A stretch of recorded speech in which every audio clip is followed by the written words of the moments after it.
During World War II, thousands of Japanese Americans found themselves in our state, forced to live in the middle of nowhere. Today in Belonging in Utah, we're beginning a new journey, taking a closer look at the history of Topaz. 16 miles outside of the town of Delta in central Utah lies a massive stretch of desert. This is the site where the U.S. government ran the Central Utah Relocation Center. It was later renamed Topaz. The camp opened on September 11th, ironically, 1942. Topaz was one of 10 internment camps formed in the United States during World War II.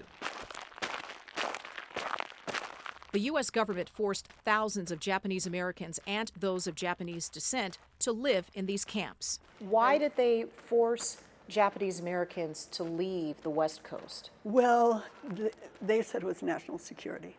They said, if you look like the enemy, you will help the enemy. Jane Beckwith. This section is very complicated. Is the founder of the Topaz Museum. I think of all of the displays that we did in this museum, the most difficult was to try to show tangibly that people lost their civil rights. They brought them across the country on a rickety old train. Beckwith is a former Delta High School English teacher.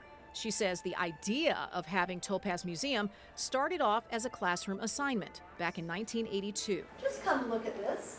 The goal was to get students into the community and learn about the people connected to Topaz. When I sent my students into Delta to interview people, they'd never been interviewed.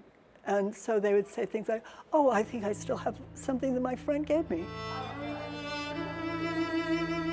We ended up with a great big trunk of all kinds of things from Topaz. And after I lugged that around for a while, I thought, man, why isn't there a museum? That sparked a movement to build this museum. It took time, building community connections, and ultimately lots of this to make it happen. I knew it was going to take a while. I mean, as a teacher, you don't ever raise this kind of money. I mean, you have a bake sale or something, but so we just kept plugging along. Every block is organized the same way. That plugging along eventually paid off. In 2017, this 8,000 square foot museum opened its doors, giving visitors a closer look at a significant piece of Utah's Japanese American history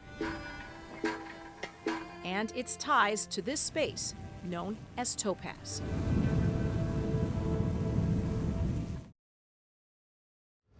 In the coming weeks, we'll hear why Topaz almost didn't come to central Utah and why its name was changed multiple times.